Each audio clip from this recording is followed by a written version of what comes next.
सार्थ श्रीमद दासबोध दशक पहिला ग्रंथारंभ लक्षण समास पहिला मंगलाचरण. श्रोत्यांचे 3 प्रश्न. श्रीराम समर्थ.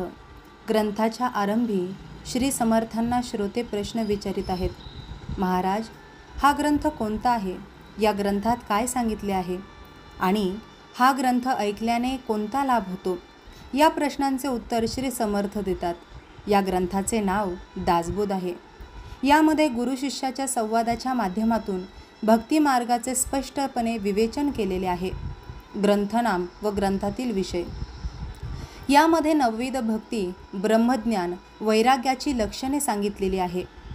आणि हे सांगत असताना अध्यात्मविद्याच्या म्हणजेच अध्यात्मविद्येच्या अनेक अंगाचे जागोजागी निरूपण केलेले आहे. भक्ती मार्गाने जाणाऱ्या मानवास परमेश्वराचे दर्शन निश्चितपणे घडेल असा या ग्रंथाचा स्पष्ट अभिप्राय आहे. सर्वोत्कृष्ट भक्ती कोणती, शुद्ध ज्ञान कोणते, आत्मस्थिती म्हणजे काय, हे यात निश्चितपणे सांगितलेले आहे. तसेच शुद्ध उपदेश, सायुज्य मुक्ती, मोक्षप्राप्तीचे रहस्यही यात सांगितलेले आहे. शुद्ध आत्मस्वरूप कोणते, विदेही स्थिती कोणती असते, अलिप्तपणा म्हणजे काय, मुख्य देवता कोणती, मुख्य भक्त कोण, जीव आणि शिव यांचे निश्चित असे स्वरूप कोणते, हे सांगितलेले आहे. सर्वात उत्तम ब्रह्म काय आहे, त्या संबंधी असलेली मतमतांतरे कोणती आहेत आणि आपण खरे कोण आहोत, या सर्व विषयाचे स्पष्ट आणि निसंशयपणे वर्णन या ग्रंथामध्ये केलेले आहे.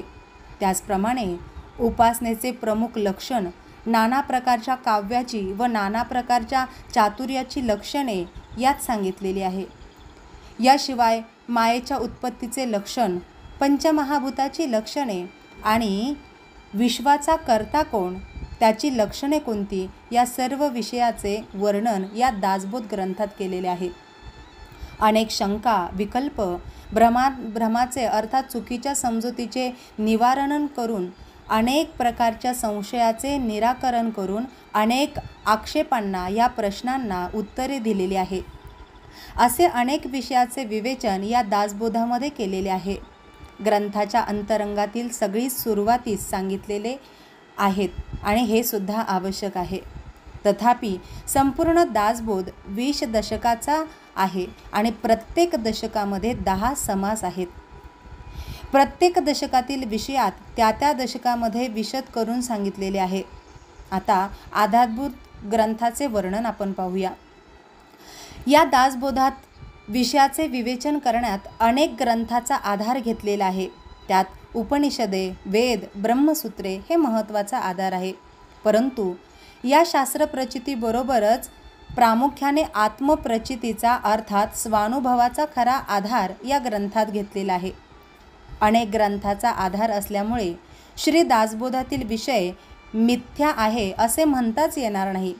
त्याचा प्रत्यक्ष अनुभव आता येईलच. कोणी मत्सराने किंवा खोटा म्हणतील तर सर्व थोर आधार ग्रंथांना प्रत्यक्ष भगवंताच्या वचनाला खोटे मानावे लागेल, हे त्याच्या लक्षात येत नाही.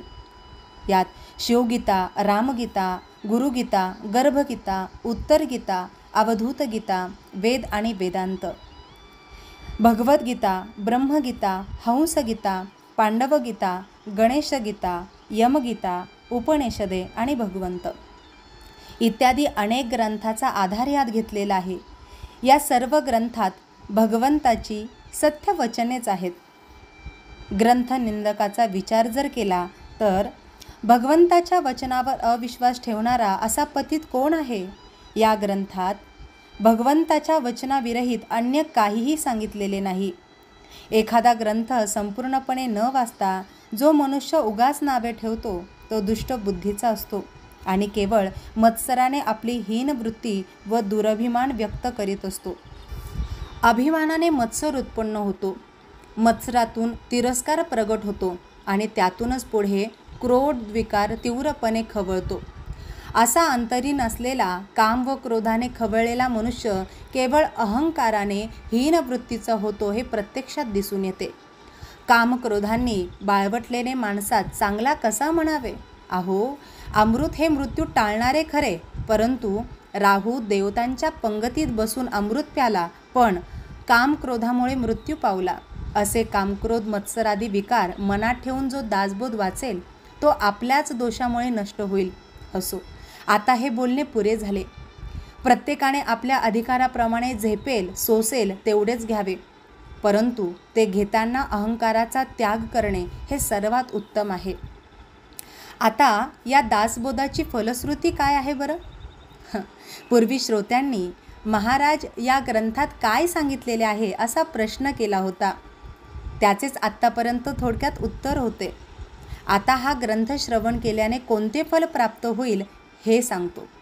दासबोध ऐकण्याचे आचरण तात्काळ बदलते. दासबोध ऐकल्याने आचरण तात्काळ बदलते. त्याचे सर्व संशय समुप नाश पावतात. त्यास परमेश्वराचे दर्शन अगदी सोप्या पद्धतीने होते आणि सुलभ सुखाचा मार्ग सापडतो. कठीण साधनांनी जरुरी राहत नाही आणि सायुज्य मुक्तीचे रहस्य सहजपणे सापडते. अज्ञान, दुःख व भ्रांतीचा नाश होऊन तात्काळ ज्ञानाचा लाभ होतो, अशी या ग्रंथाची फलश्रुती आहे. योगी लोकांचे परम भाग्य असे हे वैराग्य ते अंगी बांधले जाते. तसेच साधकाच्या अंतरंगामध्ये विवेक उत्पन्न होऊन व्यवहारात प्रसंग पाहून चातुर्याने कसे वागावे ते समजते. भ्रमिष्ट, अवगुणी व अवलक्षणी माणसे उत्तम लक्षणी बनतात व सुलक्षणी, धूर्त, तत्ववेत्ते चतुर व समयज्ञ असे होतात. आळशी माणसे उद्योगी बनतात. पापी लोक पश्चाताप दग्न होऊन पावन होतात. भक्ती मार्गाची निंदा करणारे लोक भक्ती मार्गाला वंदन करू लागतात. प्रपंचात गुंतलेल्या स्वार्थी माणसांना ईश्वर दर्शनाची इच्छा उत्पन्न होते. मूर्ख लोक अतिशय सावधपणे वागू लागतात. नास्तिक लोक भक्ती मार्गाने चालून मोक्षापर्यंत पोहोचतात. साधकाच्या अंतरंगातील अनेक प्रकारचे दोष नष्ट होतात. पतित लोक पावन होतात आणि हा ग्रंथ केवळ ऐकल्यानेच मानवाला उत्तम गती लाभते. मी देह आहे या देहबुद्धीतून निर्माण होणारे अनेक प्रकारचे धोके, अनेक प्रकारचे संशय व संसारातील अनेक प्रकारचे दुःखाचे व निराशेचे जे प्रसंग जे आहेत, ग्रंथ ऐकल्याने ते नाश पावतात. या ग्रंथाच्या श्रवणाची व अभ्यासाची ही फलश्रुती आहे. दासबोध श्रवणाने जीवाची अधोगती थांबते व मानवी मनाला खरी विश्रांती व समाधान लाभते. ज्याची वृत्ती मनोवृत्ती अथवा भावार्थ असेल तसे त्यास फळ लाभते. मत्सरग्रस्त होऊन दोष वृत्ती ठेवून जो ग्रंथ वाचेल त्याला तसेच फळ लाभेल हे सांगणे नको. समास पहिला समाप्त.